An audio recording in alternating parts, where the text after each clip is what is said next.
program was presented at the Livingston County Historical Society on July 2nd, 2022. It was given by Corrin Strong of Geneseo, New York, with help from Will Wadsworth of Tuxedo, Junction, New York. Thanks everybody for coming. I'm Corrin Strong. I'm a descendant from the original James Wadsworth that came here with his brother in 1790. And this weekend, we've been having a Wadsworth family reunion. We had 78 members of the family came in from all over the country. Some of the folks here are among them. And we had a great time. And we basically have three branches of the family. There's many other branches that we still have to entice into our group, but we've got a lot of the James group, which includes, of course, Will and all his relations. And then we've got the William Wadsworth family line out of, they came out of Farmington, Connecticut. And John Wadsworth represents that line, and also I think maybe some others here. John's farm, home farm, was sold at what year? 75. 75. And he moved to West New York and rented a farm for a couple of years, and then my grandfather, James Jeremiah Wadsworth, put him on the Hartford farm, which is a big farm on River Road north of Avon. How many years were you there, John? We were there 5.5 years. 5.5. Then he bought a farm out in Penn Yan area. But because of that, connection was made between the William Wadsworth of Farmington and the James Wadsworth, who actually originally came out of Durham, Connecticut, but they're all part of the same family. But anyway, so John had the idea 7 years ago to have a reunion and bring all his Connecticut relations up here, which we did in 2015. And then they had another reunion down in Connecticut in 2018. And we were going to do one here in Geneseo in 2020, I think. And it's something that intervened, I can't remember what it was. But anyway, so we finally, 3 years later, we got it done. Okay, so some of you might know, I spent a lot of time in Avon in my younger years. I owned a property there, I owned a couple businesses there, I actually even had a law practice there for a few years. And in the 80s, into the 90s actually. So one day I was out walking around and I went into the Avon Cemetery and I stumbled upon the Wadsworth burial plot in Avon. Up to that time, I had no knowledge that there had ever been another branch of the family in Avon. I mean, I knew all about my family, the James Wadsworth of Geneseo, but these were different people, and I didn't really know who they were. And I didn't really spend a lot of time researching it over the last 35 years or 40 years. But when we started getting these family reunions, I started working on genealogy, and I finally was able to trace it back, and it turns out it's part of the William Wadsworth line. A fellow by the name of Gad Wadsworth. He was actually with James and William when they made their first trip out here. He was kind of one of the foremen in charge of the channel, as they said. He came out, I guess he liked what he saw. He went back to Connecticut, and about 2 years later, he moved the whole family to Avon, New York. So I'm going to give you a little genealogy to show you how that all works. Now, if you can't read it up there, you've got a copy of it. It's right here. So this is kind of 6 generations in America. And on the upper left, that's kind of cut off, but you can see the name William Wadsworth II. He was the first Wadsworth, got off the boat in Boston in 1632. All of the Wadsworths that we're going to talk about descend from him. Okay? Now, he had a son, John. John had about 6 sons. Most of the Wadsworths we're going to talk about descended from John, including the William line, which leads to Gad. But there was also, his first wife died. His second wife was Elizabeth Stone. he had more children with her. One of the children he had with her was a fellow by the name Joseph. He's known as Captain Joseph Wadsworth. You may have heard of him. He's kind of famous.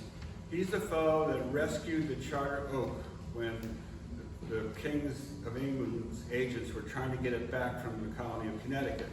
And they had a big meeting, and all of a sudden the lights, they were arguing, and all of a sudden the lights went out, and when the lights came back on, the charter was gone. And nobody seemed to know where it was, and it got hidden in an oak tree near there, and that's called the Charter Oak that held the charter for I don't know how many years. By the way, so Will, as we call him Tuxedo Will, not to confuse with Geneseo Will. Will is by far the most knowledgeable expert on the Wadsworth family. He descends from Captain Joseph's line, which is included at the bottom of your chart. If you see Captain Joseph going through a whole bunch of Josephs, down to a guy named General Elijah Wadsworth, who was quite famous, and Wadsworth, Ohio was named in his honor. We'll get back to him. In any case, as I said, the William line led down to Gad, and Gad settled in Avon. Now there's one more line we didn't mention. There's other lines. This is a simplified version. But there's a line from Deacon John, another son of the first John, that leads to Colonel Jeremiah Wadsworth. Jeremiah Wadsworth was one of the richest men in America. He had a fleet of boats and did a lot of trading all over the world, I guess, or at least all over the Atlantic. And after the Revolutionary War, when this territory became available, he purchased a huge tract of land that the Phelps and Gorham purchased, which included basically all Livingston County and up into Monroe County. I forget how many, 240,000 acres, sticks in my head, maybe more. But Jeremiah was a somewhat advanced years at that point, so he got hold of his cousins, James and William, and engaged them as his agents to come west, settle Geneseo, market the land, and so he's an important part of the story.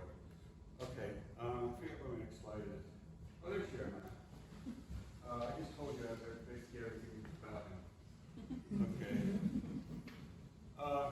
There was a lot of confusion because the royal charters overlapped. This map, Massachusetts claimed western New York because when the king gave a grant, he said you can have everything from the Atlantic to the Pacific. It wasn't cut up like in the 50 states. It was like Massachusetts, you get this parallel. Connecticut, you get the one below it. Pennsylvania got cut off. So there was a lot of confusion, and as some of you probably know, this area, there was an argument between Massachusetts and New York. Massachusetts said, hey, it's our land. New York said, maybe, but it's our jurisdiction. And that's how they compromised it. Massachusetts owned the land, but it became part of the state of New York. New York governed it. And so that compromise was reached. That allowed Massachusetts to sell the land, and that's when the Phelps and Gorham, with backing from guys like Jeremiah, were able to buy the land from the state of Massachusetts. Then they had to get the Indian rights released. Okay, that's a whole other story. But for our purposes, you notice that green area on the top of Pennsylvania that's called Westmoreland? And I know it's not 100% accurate.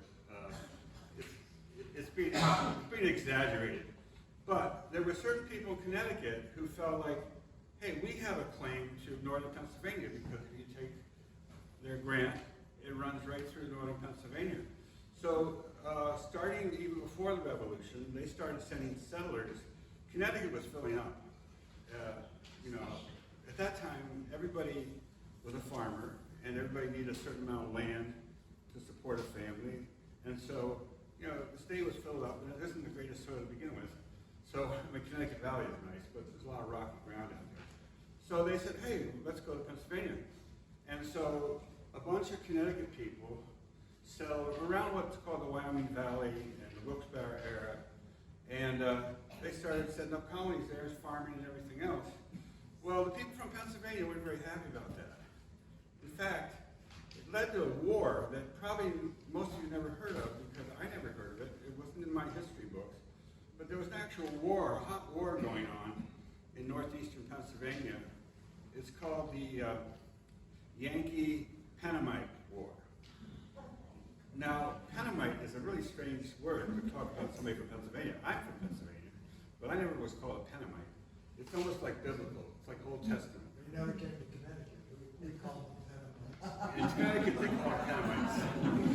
So there was an actual war, and the colonists would, the Pennsylvanians would come in and kick the colonists out and kill a few, and then the colonists would go back to Connecticut, give more soldiers, come back and kill some of the Pennsylvanians. This went back and forth. How many years? Well, about 20 years. About 20 years they were fighting over it. But then, finally, after the country was founded, it wasn't good. We're supposed to be the United States of America. It wasn't good that, two states were fighting with each other. We would put that off till the Civil War. But they didn't like it, and so they basically compromised. So the Connecticut people moved on to Ohio, what's called the Western Reserve. Same idea. You can see it on the map. Connecticut, that green extends right, in fact, it keeps going right off the map. But they got the people of Ohio, or somehow they got them to agree that a certain section of that green, over to about Cleveland, would be what's called the Western Reserve, meaning it was basically Connecticut's, at least temporarily. So a whole bunch of settlers, who kind of gave up on Pennsylvania, and other settlers from Connecticut, all went out west to Ohio, and that's where the action was. Okay. So getting back, as you know, I already covered this. William and James were the ones who came out from Durham. They managed the land, and then Gad came out. By the way, Gad came out also with his brother, William. William only stayed a short time and then went back to Farmington. Gad stayed here.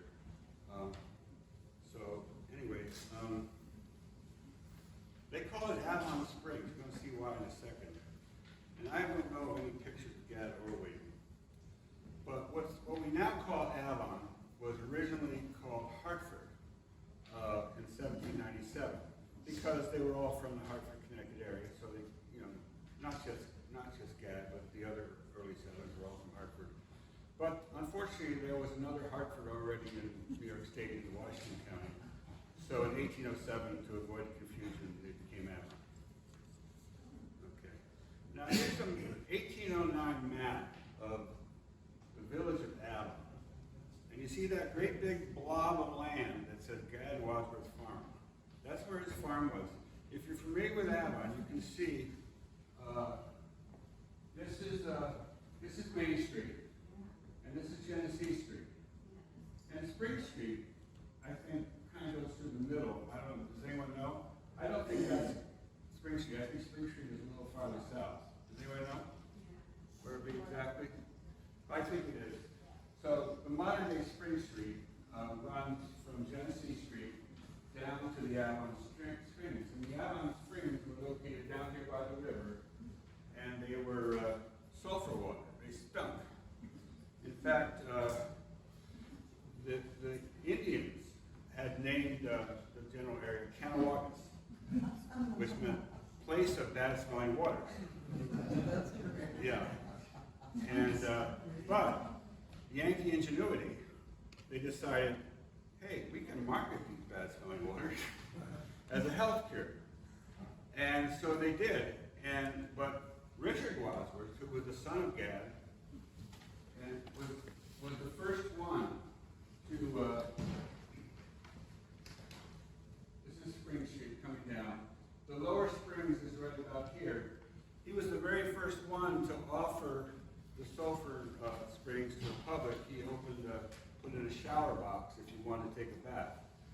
And that was the beginning of what became a really big deal in Avon for about 80 years. And the lower map, I don't know how we can read it, but all those black dots are different hotels that were dedicated to the spa business. I mean, it was huge, and marketed, you know, kind of the Saratoga of the West. And people came for the Avon cure, you know. Some people came for that, others just came for a good time. And it kind of peaked around 1860, and by 1900 it was all gone. And all these hotels are gone, except the Avon Inn is the only relic, I think, still standing of those, what, almost a dozen hotels. And it was always pronounced Avon, not Avon? Avon. You're Always. from Pennsylvania, or you're from Connecticut, you don't know. Ohio. How do you pronounce Lima? Lima, Ohio. No, Lima. Lima bean. How about C-H-I-L-I? Chile. What? Chile. Chile. You got a lot to learn. I like to hang around you. Anyway, in 1836, Richard sold the property, got out of the spa business, and moved to Ohio. Okay? Richard was the oldest son he had.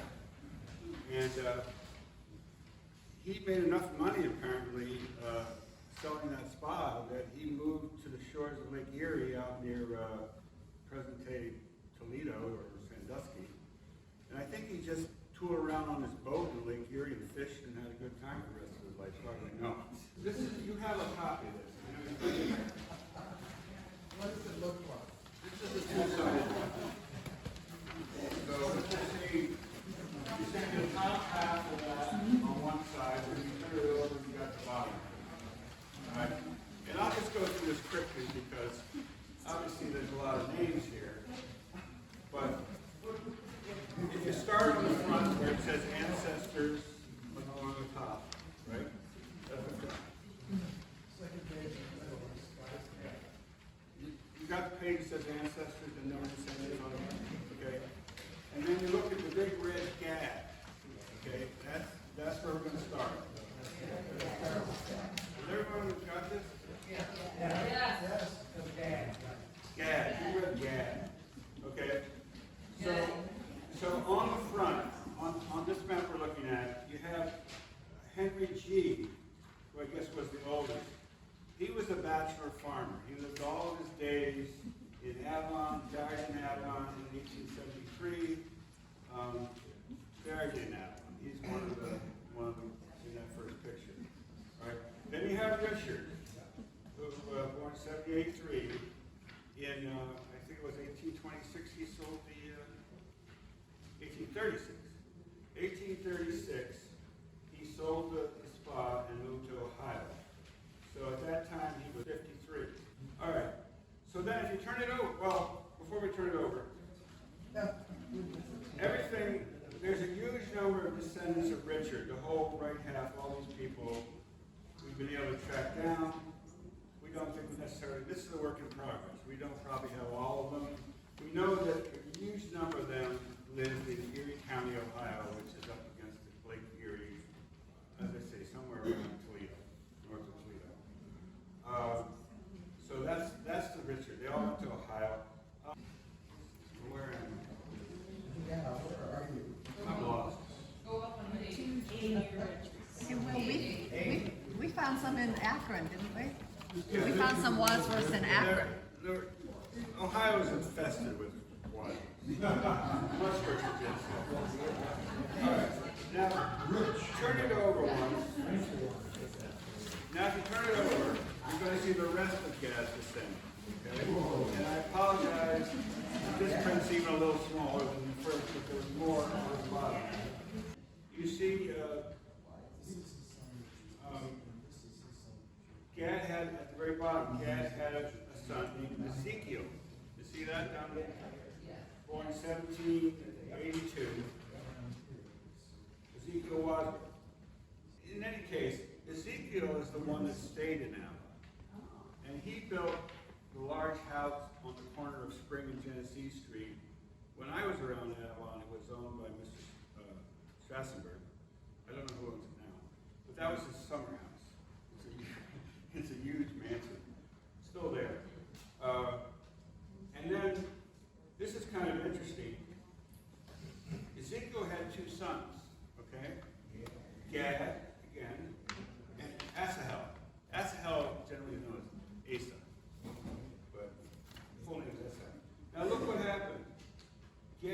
Gad married Mary Ann Chase.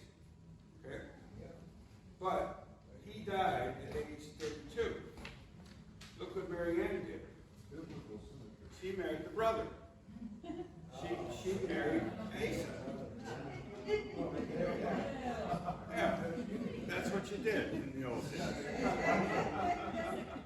One of them dies, you take the brother. So she had 2 children from the first brother, William H. and Charles. And then she had 2 more. Now, I'm sorry, I'm mainly sticking with the male line, so there could be, there's a bunch of other children. Sorry, if you had to do every Wadsworth history, you would do the same. But I did include Anne Wadsworth. See, that's another child of Ezekiel in red. You see her down the bottom? Okay. So, anyway, they kind of combined, obviously, when the one brother died, they kind of combined the families, and all the children were raised together, because they were all pretty young. And not all of them have we been able to trace, but some went to Ohio as well. Some moved down to Deacon County and opened a hotel down there. But as far as I could tell, they've all left Avon by about 1900. I don't know of any, and if there's someone here that knows of a Wadsworth descendant from this line in Avon, I would love to know about it, but I can't find it. Okay, so that's just a little bit of the family. Sorry for that. This is the last slide, if you happen to know. This is from that daughter, Anne, Hezekiah's daughter. And she's writing to her cousin out in Ohio. His name was actually DeWitt Clinton Wadsworth. They just call him Clinton. He actually died in the Civil War fighting on the Union side. But this is in 1844. I'll just read it. I don't know if you can read it, but it says, "I am Anne E. Wadsworth, still a single lady, to be so far all I am. But cousin Wadsworth Newberry wrote last summer that he was coming home next season and was going to leave a load of old maids, take a load of old maids to Missouri with him. And perhaps there'll be room enough for me amongst them. If there is, I mean to go. Don't you think it would be a good plan?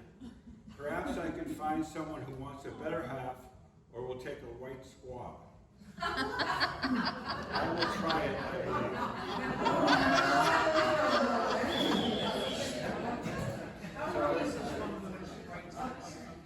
I think she's pushing 30, maybe.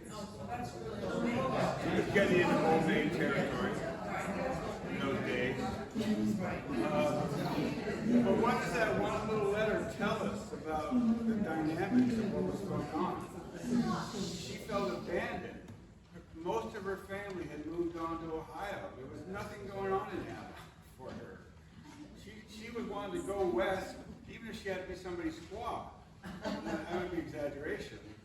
But I think it kind of talks about the dynamic of that time, where all the excitement, all the expansion was to the west, to the Western Reserve, to Ohio, and points west.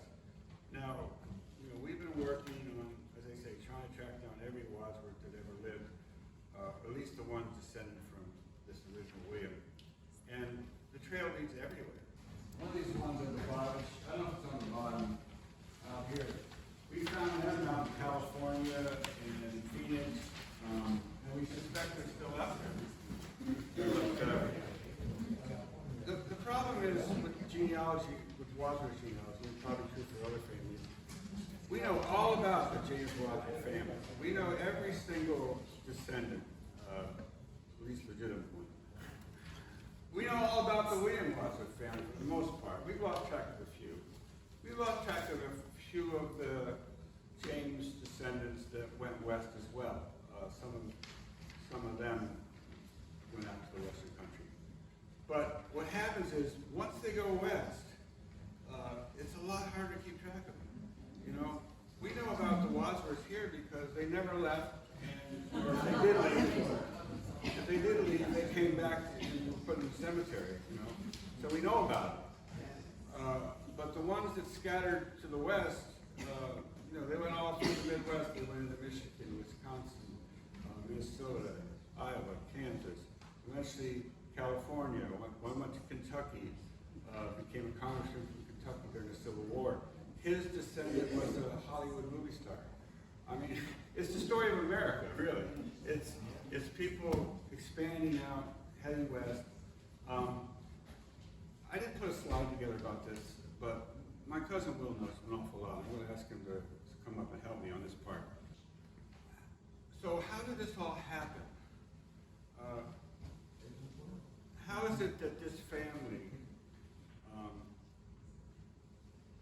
it seems like they continue to have, they continue to work together, kind of in the real estate business. And I'll go back to the first slide, moving west. Everybody got that, the first page I gave you?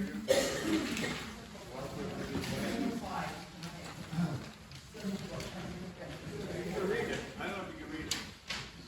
I can't read it. I don't have my glasses. So if you look at it, William Wadsworth lands in Boston. What does he do? First thing he does, he moves to Hartford, which was practically a wilderness. Was the founder of Hartford. Okay?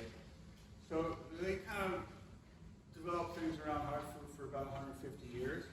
And then what do? As soon as the Revolutionary War was over, they come to Geneseo. They'd actually gone to Pennsylvania even before that. But then they come to Pennsylvania, or Geneseo. All right? Now, if you look on your chart, I've highlighted in red kind of the key players here. We've got, when you get out, it says fifth generation. Those are second cousins to each other. Jeremiah was second cousin to Gad. He was second cousin to William and James. But they're also kind of working together, you know, to develop land, invest, you know, we're going to hire you as my agent. You're going to go settle. And then the third cousins, you know, Richard, General Wadsworth of Geneseo, my great-great-great-grandfather, he was investing any extra money he had in these real estate deals out in Ohio and Michigan. And if you notice, like if you look at a map, you know, there's Livonia, Michigan, there's a Geneseo, Illinois, there's, you know, they recreated a lot of the New York State names out in the Midwest.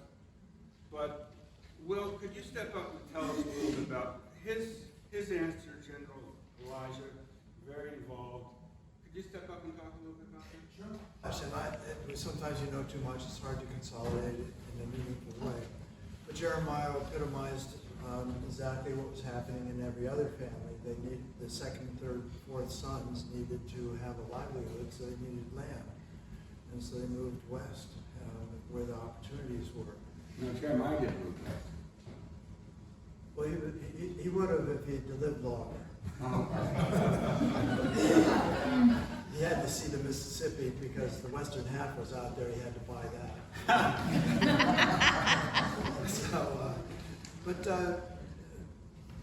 in brief, Elijah went with his whole family, except for my ancestor Henry, and headed west.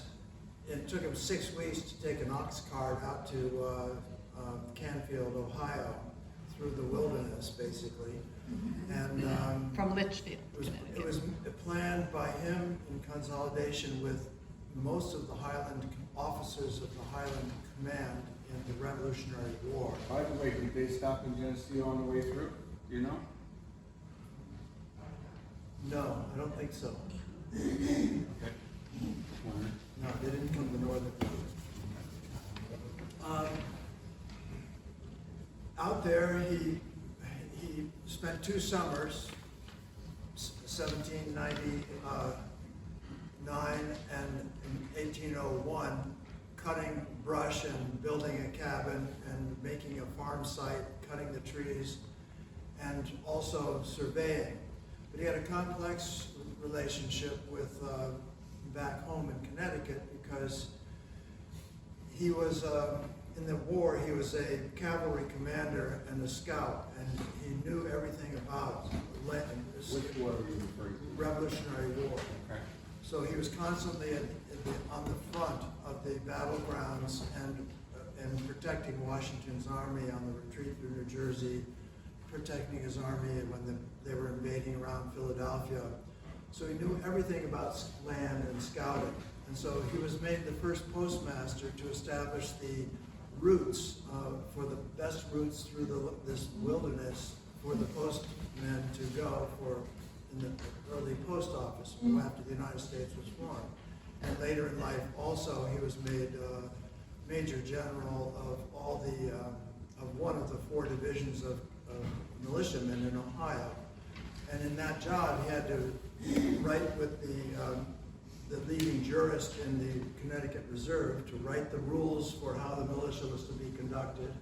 And he had to appoint the officers and recommend the officers or get them elected officially from their different districts and build a militia.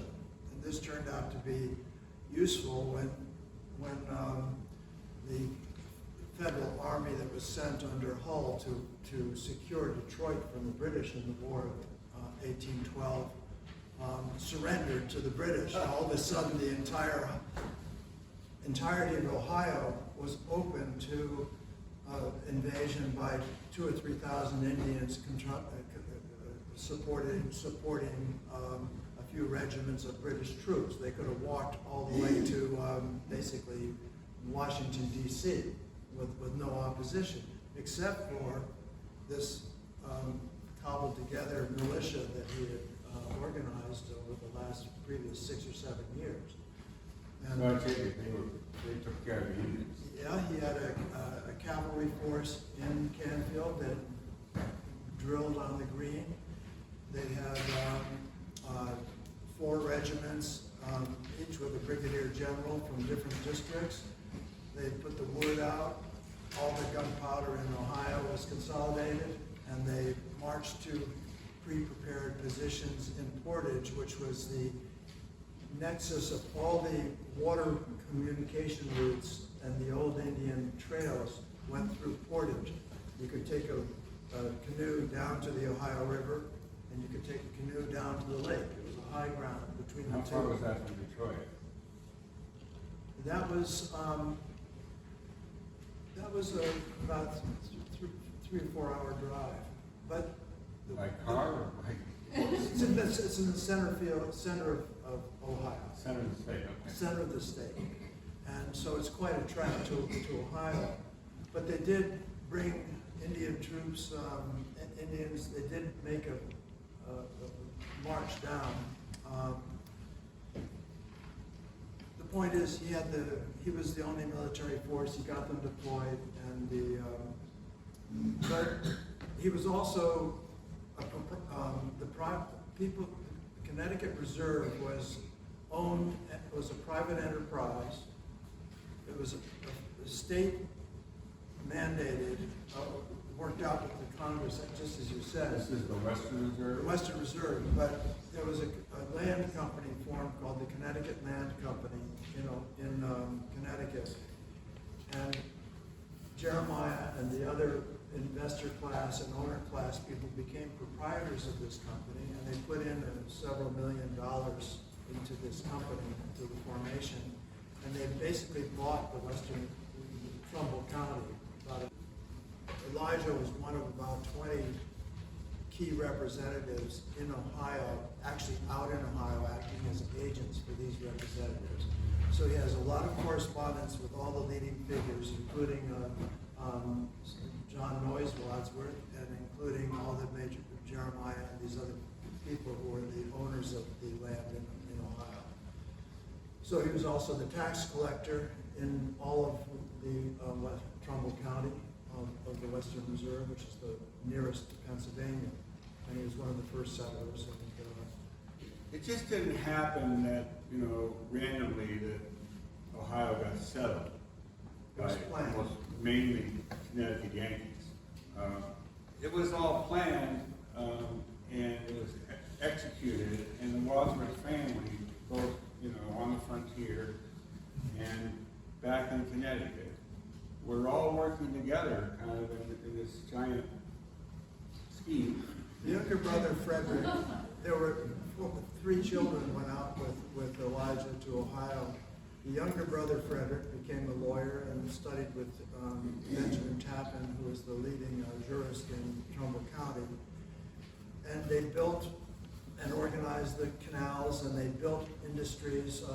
Elijah built in a sawmill and invested in a liquor distribution business and built all kinds of, this is just one person. But within a generation, every one of Frederick, the oldest boy out there, every one of his children, and he himself retired after a successful business life in Ohio to Eureka, California. So within one generation of heading to Ohio, the next generation was, and the retiring generation. To do with the gold rush that they went out for? Or? Yeah, he had enough money from all his enterprises and his legal practice in Ohio. He made money, and so he was going to make more money out of it.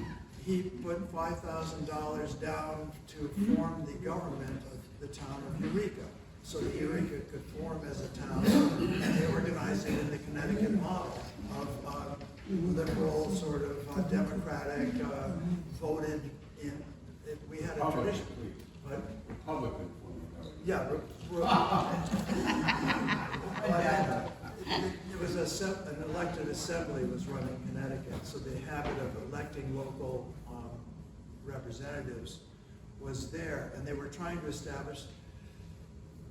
There's one other story I wanted to tell yesterday. Whatever you want to tell, go for it. To give you an idea of the pace of this expansion, that in one generation a family could come out in an ox cart from Connecticut, and the next generation ends up in California by going in an ox cart.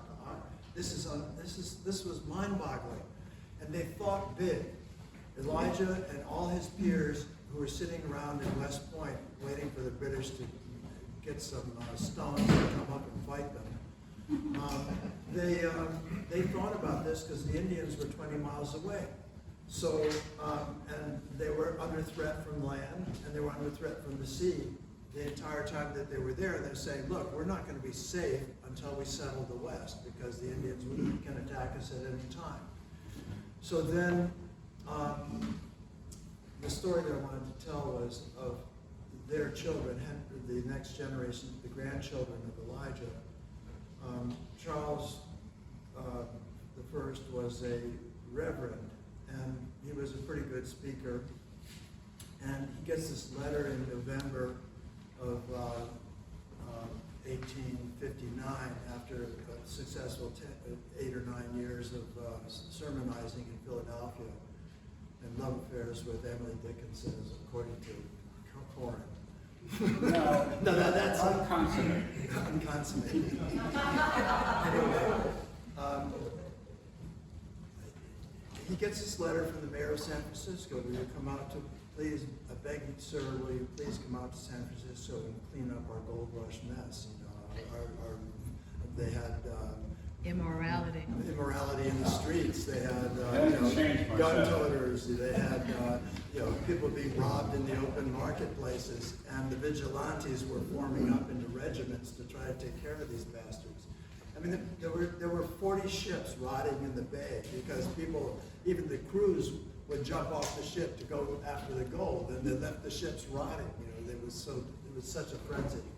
So people may remember 1849. 49ers was when the big gold rush did, and everyone thought they were going to strike it rich, but very few did.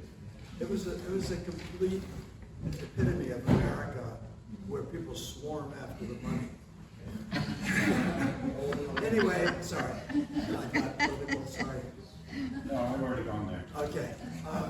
So the next thing he does, a few months later, he gets on a boat that's going around Cape Horn and to get to San Francisco. And the Vanderbilts have a monopoly on the trade, and so he gets a ticket for a Vanderbilt boat trip, and he's thinking, oh, great, it should be very simple and very pleasant and journey and this sort of thing.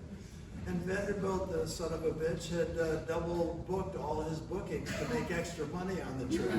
So they ended up in a storage closet, the mother and the two kids, for the entire journey around this. Anyway, that was his introduction to monopoly capitalism. But needless to say, the letters, understated as a reverend, were still fuming with outrage. Anyway, 9 years later, after rebuilding the First Congregational Church and elevating memorials of San Francisco, it wore him out. He was exhausted. He was a broken man by the time 9 years of living in San Francisco had happened. So how did he get back? He wanted to come back to Philadelphia. How did he get back? Within 9 years of going around Cape Horn, he comes back on a train. One thing I like to do is blame the Farmington people that he started with, who started all this trouble. Because J.C. Wadsworth was a Farmington guy who had children and moved to Litchfield and had children. One of his sons was J.C.L. Wadsworth, who joined the New York Volunteers to go out to, which was about a 2,000-man regiment of volunteer soldiers who were sons of revolutionary officers, most of them, who went to California to subdue the Spanish and fight the Spanish and to marginalize the Indians. It was all volunteer. It was not an official governmental thing, but it was like a takeover of California planned by the officers. Again, it was planned by the officers of the revolution and their families to conquer the West, make America an empire capable of withstanding the empire ambitions of England, France, and Germany.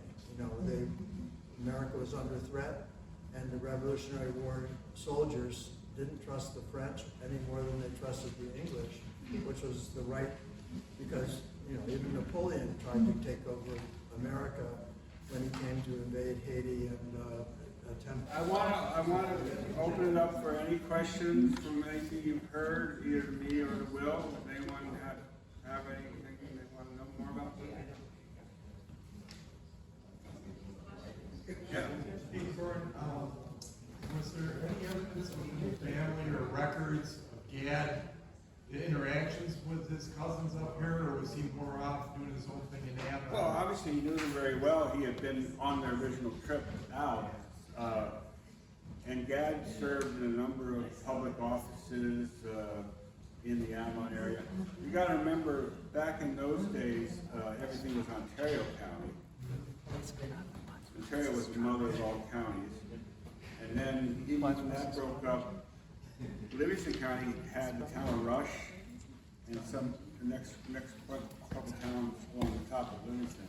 So he was involved in politics, and you know, I'm sure he knew James and William quite well, but I don't have any correspondence on it. I don't want to pretend like I'm any great authority on any of this stuff. You know, this is what I developed here was, you know, slipped in between 100 other things that I do, including help organize this reunion. So I just scratched the surface of this story,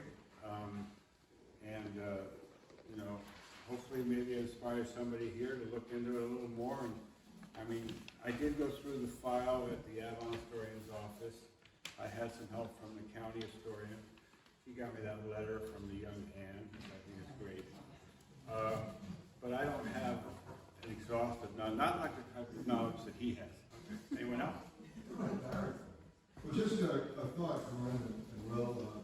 There are two extraordinary stories here. One is what hundreds of thousands of people, including a few soldiers from Connecticut or officers, can do if they acquire land at 10 cents an acre, sell it at 100, and it's intrinsically worth 1,000. It's a story about what the world is like when all of a sudden vast amounts of capital in the form of land, negotiated at a song and at a sword with the Indians, are available for people who have no land or no working capital. So as all the Republicans in the room, and a few Democrats, think about the future of the country, else's land or out of whole cloth that will be put to good use in a host of industries as a way to lift up a country or a world. This is the story of that.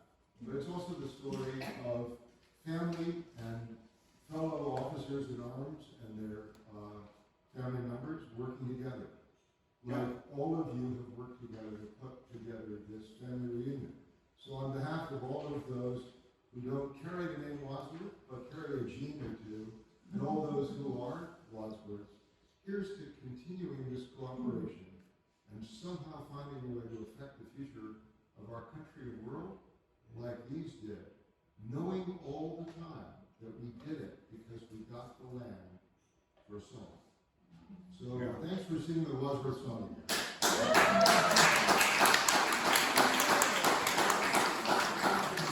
As I said, these are just 2 or 3 stories of couple threads of this family, but it was repeated probably hundreds of times as the whole family moved west, and evolved in many other communities. So it's a great story, and Avon is just the jumping off point. So Corrin needs a special thanks and pat on the back because he's been the backbone of all our efforts in this.